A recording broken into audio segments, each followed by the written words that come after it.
Fantastic. So good morning, everybody, and thank you very much for joining us today.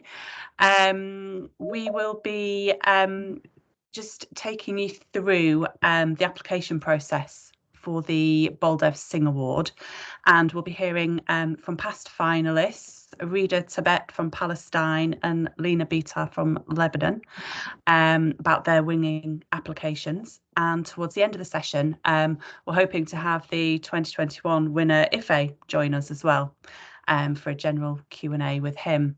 So I'm also joined by Hamish Higginson of Imagine Education and Brona Timlin from the British Council, and together we'll answer any questions that you have about applying and what we're looking for in your submissions this year.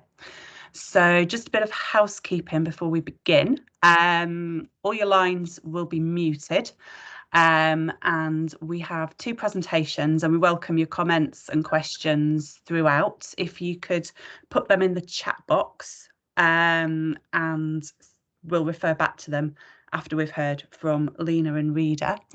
The session is being recorded and will be posted on the hub for you to review and refer back to later on, and we'll also carry on with the questions that you may have after that as you're filling out your applications.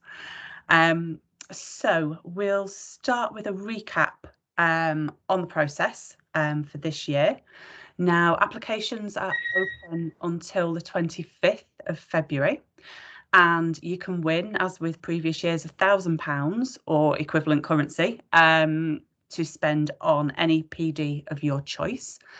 Now you can apply if you're a Connecting Classrooms trainer and you've delivered at least 20 hours of training as part of the programme.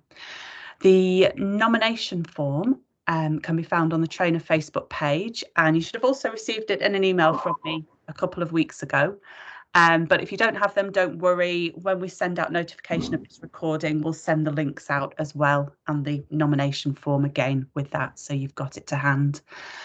Now, what we're looking for is a 500 to 850 word statement from yourselves, which will focus on the impact that you've had, including any responses to the challenges that the pandemic has thrown our way over the past 12 months, and looking at the new ways of working which you've adapted to. So we'd like to hear about any innovative and instructional practices that you've implemented to address the challenges that you've faced. Now, your application will be judged by a panel which includes British Council and Imagine employees, and also Nina, who was Baldev's wife. She's also going to be part of the ceremony as well later on when we do the announcement of the winners. So to give you an idea of what we're looking for when we're judging, the scoring has been weighted. Now, 20% of the marks are allocated to you describing what you did. 30% are for giving details about what was achieved in regard to your participants. But the main bulk of the marks, 50%, is weighted towards the detail of the impact that you had, that your training had on pupils, teachers, and the wider community as a whole, and how it can be considered sort of, a model for other people to learn from and implement themselves. So I appreciate that's a lot of information, but obviously, if you do have any questions, no matter what it is, just pop it in the chat box, or we'll open up the lines later on during the Q&A session. So without further ado, we'll now go to Palestine to hear from Rida about her experience from her initial application through to her success. Okay, good morning, good afternoon, wherever you are in the world. Actually, I'm honored to be participating in today's webinar. And first, let me introduce myself. I'm Rida Tabet, an educational specialist from Gaza, Palestine, working for UNRWA. I support teachers with their professional development, and I'm also a British Council trainer. At this time last year, I received, like all the other trainers, an invitation to apply for Baldev Award. And I didn't think twice. I thought I should apply at once because Baldev was and still is an inspiration for me, as for many trainers around the world. And he was a strong believer that nothing is impossible. And yes, that's what happened. I applied and I was one of the three winners or finalists of Baldev Global Award for trainers with the strongest impact. It was a great honor and I was so proud of this achievement. And like my colleagues, I won a professional development opportunity of my choice. And since social and emotional learning was my passion, so I selected a specialization on teachers' social and emotional learning and well-being. And it was a great learning journey that opened some closed doors for me. And I will not stop digging deep into this topic because as part of my job, most training courses targeting teachers just focus on either academics or pedagogy. So this is the missing circle, just caring for the teachers' social and emotional learning and well-being. And now I will try to share my application and try to explain the points that made my application stand out.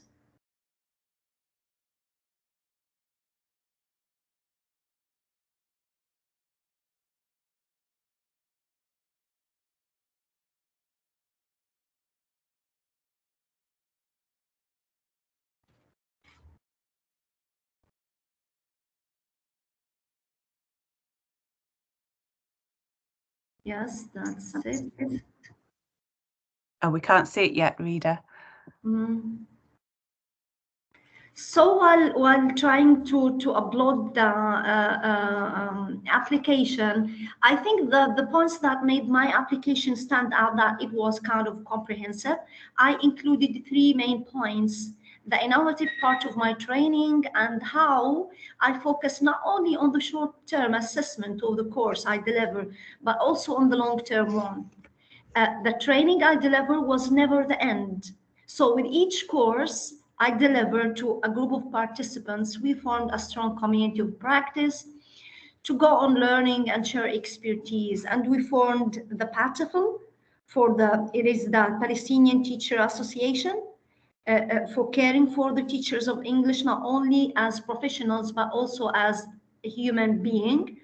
And we formed a special interest group for teachers who are interested in a particular area, for example, like mental health or remote teaching, and that was very useful during the lockdown.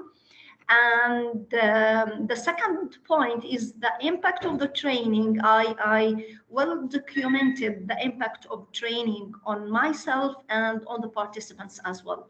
And I think the evidences I provided were convincing and well documented.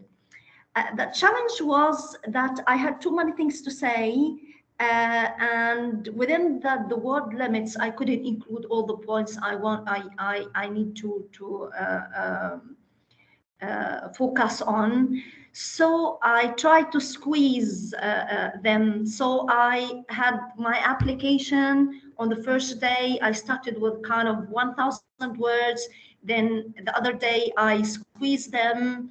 Uh, uh, um, and I reached that point that I couldn't reduce my application. So I used links.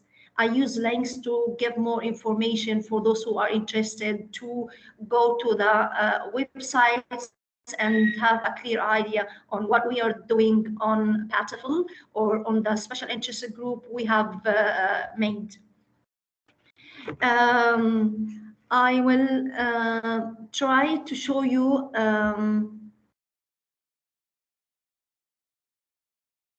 the screen. Okay.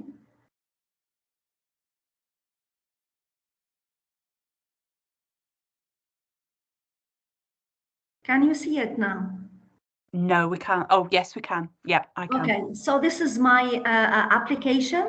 So first of all, I tried to talk a little bit about the context of Palestine as a conflict area and about the teachers of English. Then I tried to shed light on the what motivated me to apply, and the main part of the application was dedicated for showing the impact on me and on the participants as well. Um,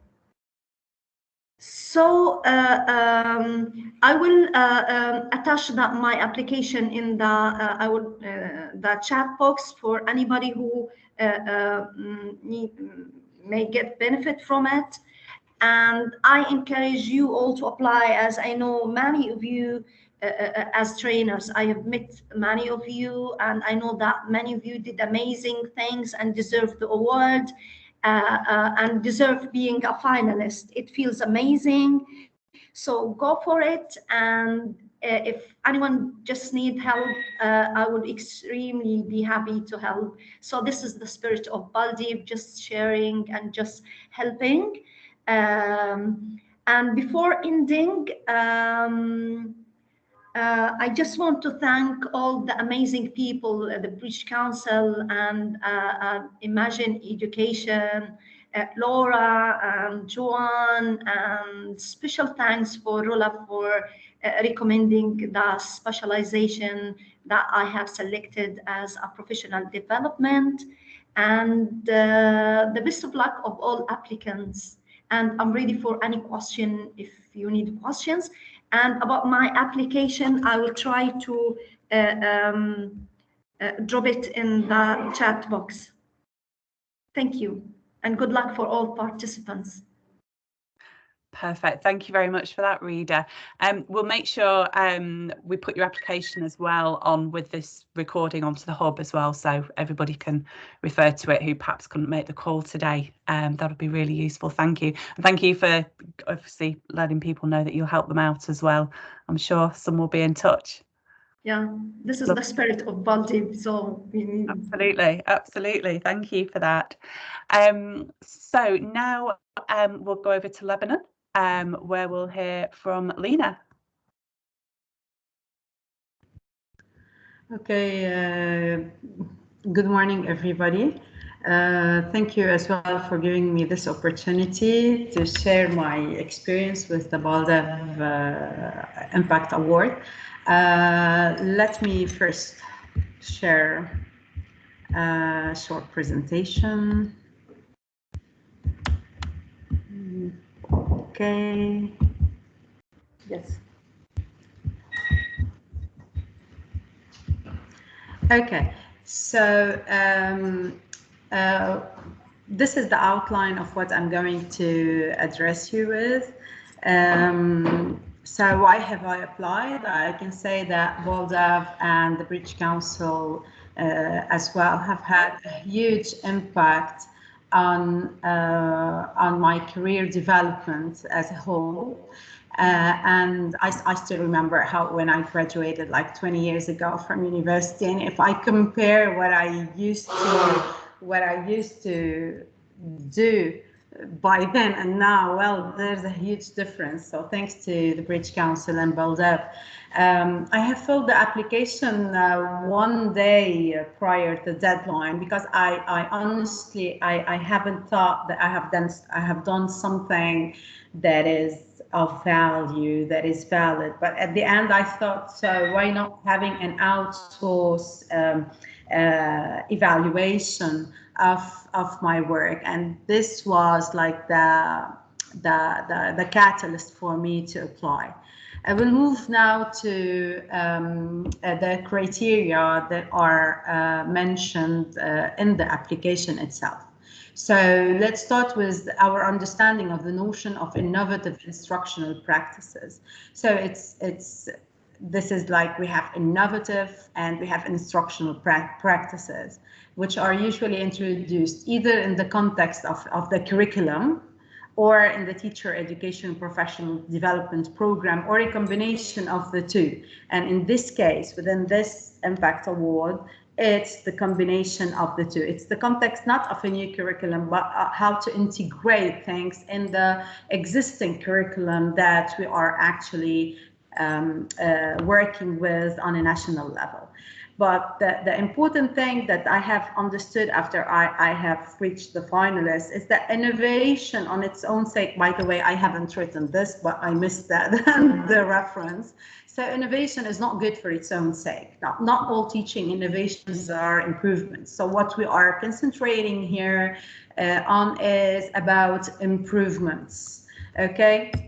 So let's take into consideration main pillars for gathering our application together. So there should be an evidence that can support students' progress towards the identified learning goals. Okay, so one thing when we say when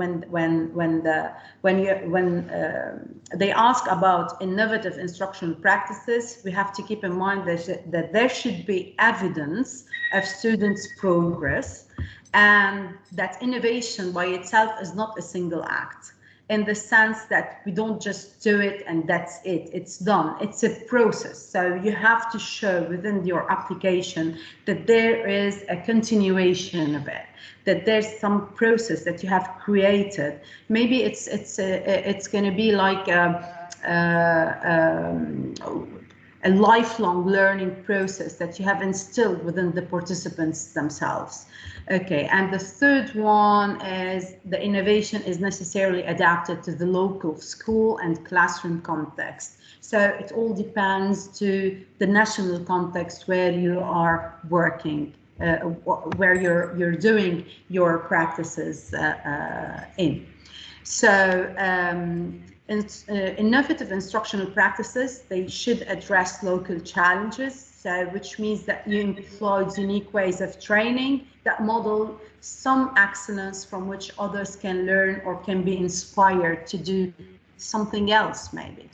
We go now to the application questions. You have to answer to 3 main questions. Let's go to the first question. You employed innovative instructional practices that address challenges, and here I highlight the word challenges. So you have to be specific. What are the challenges that you were facing on a national level, and how did you address them? What did you do to address those challenges? So you have to be, I think that you have to be clear stating the challenges and how did you address them. And what were the outcomes? And by outcomes here, we don't mean, or I think that it's not meant by it the objectives of the training, because if you conduct any professional development, definitely you have objectives, but we're talking here about the outcomes. And to simplify it, let me give an example. Let's say one of my objectives is to increase the youth skills to play football and to take part in a certain tournament, for example. But the outcomes will be, the happy outcomes will be for them to win the tournament or a certain competition. So what were the outcomes? What were the deliverables, the measurable, I don't want to say results, but have they won, for example, the tournament? So you have to be, you have to state clearly the challenges, how did you address them, and what were the outcomes. And here I will share with you a bit of my application. If I'm going to reapply this year or not, but I think that I will do it differently as well. So let me share it with you just to highlight how I think I have succeeded in highlighting the challenges. Okay, so I spoke, it was a bit personal about the COVID-19 outbreak, and that I have found myself like knowing nothing Okay, we have never gone in online with online teaching before, and that I was lost. What shall I do? How to proceed with my career, and so on. And I have attended 2 webinars with the British Council, and I felt assured, I was motivated, and I've also gone into self-learning nights and days with Microsoft Teams. I've learned about Microsoft Teams, Google Classroom.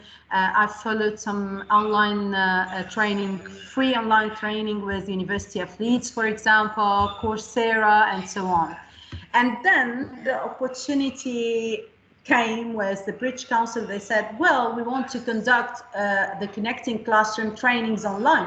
Oh, this is an opportunity. So I decided to grasp this opportunity and to do this and this and this and that, especially that in Lebanon, the students and teachers were just sitting at home doing nothing for 6 months because we were not prepared to do that. So you see, I have highlighted the challenges, the problems that we are facing, and then how I have managed to address them. I know it's not the best practice, but well, I'm happy that my application was selected. So let's go back to the presentation. Okay. Now here, the second question, what was achieved with regards to the participants? It means what have they done? Okay, let's say you have conducted a professional development on, for example, digital literacy. Okay, what have they done? So here we're going again to speak about a bit about the outcomes and the actions. And we might have here unplanned outcomes that just that showed up. So what was achieved? What have they done in their context? Okay, they have learned, they have acquired the skills that were set as objectives of the training. But what's next? What have they done with these objectives, with these skills and the new knowledge that they have acquired? And the third question was about you achieved impact. What was it? So how to state impact. And I believe that the best way to state the impact is to state the impact on the knowledge base, on the skills base, and the values and attitudes. So whether it's on the participants level, the students, or even the community, what was the impact? And definitely here we're speaking about positive impacts through the actions that they have taken after the training. And at last, at the end, what happened next? Well, I have followed a social emotional learning training, and I'm now engaged with linking student leadership and the social emotional learning in primary schools. I've done this with an institution called Growing Leaders. And I believe that this will open up also an opportunity for me to expand further and to learn more. And that's it. So thank you, British Council. Thanks to Baldev. And I'm ready to answer any question that you have. Thank you, Joanne. Thank you, Rita, as well. Thank you very much, Lisa, for that. Some great content there, which I'm sure will help out our prospective applicants. Yeah. Now, I don't think we've had any messages or questions in the chat so far. Unless I've missed any, Brona. I don't think I have, though. I think we're good. No, we're good. Fantastic, thank you. So what we'll do, we'll open up the lines to a general Q&A now. So if you'd just like to raise your hand if you have anything to ask, we will come to you in turn. We were hoping that Ife, our last year's winner, was able to join us today. He's absolutely maxed out with training at the moment, but he has done an amazing blog piece for us, which we will get shared out this week as well, along with a recording, just so we can hopefully inspire you further. So we'll just give it a couple of minutes now for you to think of any questions that you'd like answered now. And if you just raise your hand, we will come to you. But in the meantime, Hamish, do you have any comments on what you've heard today? Yeah, thank you. Listen, it's lovely to take part in these webinars. It's always fascinating to hear about the amazing work that's going on in so many different places. And as with the core skills and connecting classrooms in the British Council, this is always about sustainable development.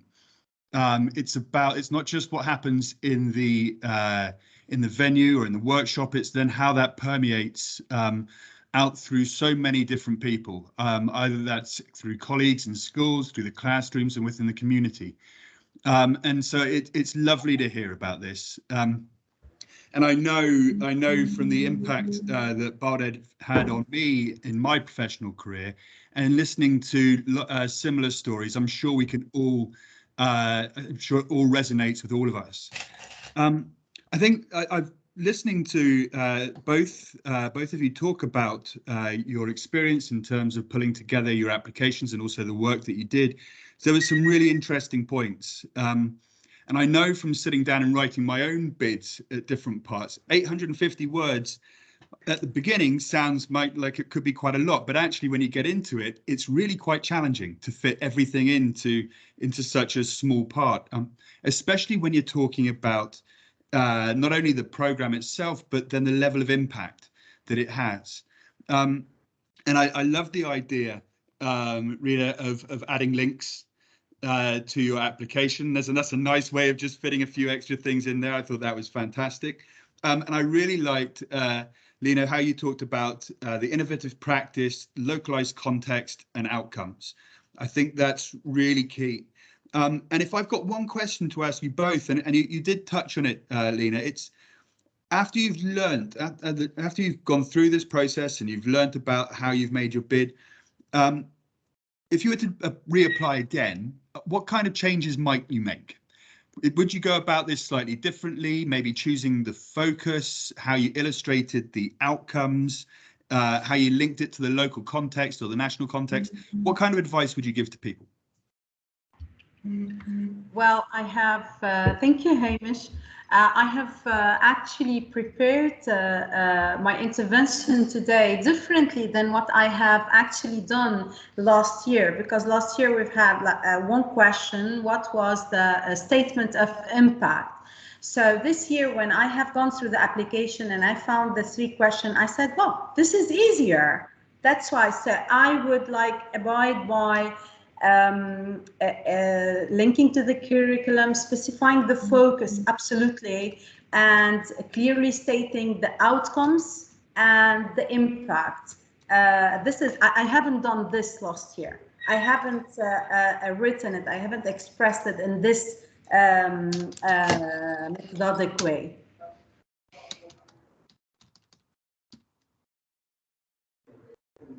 Hamish, I don't know if I've answered your question. That's brilliant. And I think you're right to point that out. I think to be able to structure how you put this together, just so that it looks like a robust program that has got solid foundations and has been well thought through. Just thinking about, if you base it from what is the context, what is the challenge, and then what are the solutions and how you've answered that, to then be able to pull out the outcomes. And another really interesting point that was made is, what are the unexpected outcomes? So often when delivering programs such as this, it's the unexpected outcomes that actually maybe offer you that opportunity for sustainable impact. How is it that you're able to then follow this on? Yeah, and this is what happened with me last year. I had unexpected outcomes with the participants when they have expanded their achievement towards producing soap and selling it.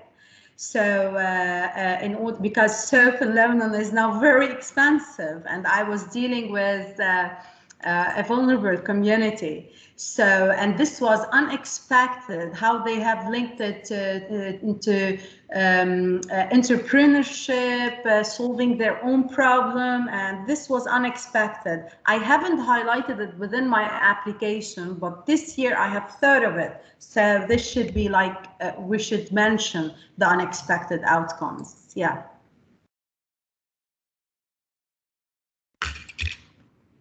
Perfect. Thank you very much, Lena. Now I see Brona's got back to Talasi in the chat. Thank you very much for that, Brona. If anybody has anything else they'd like to raise, if you could just pop your hands up now. I realise we're running out of time slightly, but if you don't have anything now, but something springs to mind as you're filling out your application, please just get in touch with us, or there's an email address on the form, schools@britishcouncil.org, who'll be able to help you out as well. So if we don't have anything else, Brona, do you have anything you'd like to add at all before we wrap up? Yes, just a couple of things to note. We have changed the wording of the criteria this year based on feedback. Quite a lot of trainers found the questions difficult to understand. When myself and the team reviewed the questions for this year, we did see that maybe the questions were quite convoluted. We have constructed the questions in a more easier to understand format. As Lena has broke down, it's pretty much describe what you did, give details of what I've achieved, give details of impact, but we are still looking for the same information. Rita highlighted that she had too much to say. We hope that by adding percentages, we're showing how to split your answers according to where most points will be allocated. And we also do have an online version of the application, and Joanne, as you said, you'll be sending links right after. That'll also be included. That's it from me, Joanne. Lovely. Thank you very much for that. And I guess that's all we have now. So that's lovely. I'd like to thank, obviously, Rita and Lena for their fantastic inputs today, and Brona, obviously, for moderating throughout the chat. As mentioned earlier, you'll all receive an email later on today when the recording's gone live, with the presentations from today, the applications, and with Ife's blog as well. So all that's left is thank you very much for joining us, and hope you all have a fantastic day. Thanks, everyone. Bye. Thank you very much. Bye-bye. Thank you, everyone. Bye. Thank you. Thank you. Bye-bye. Thank you. Thanks. Bye. Bye-bye. Bye, Joanne. Bye.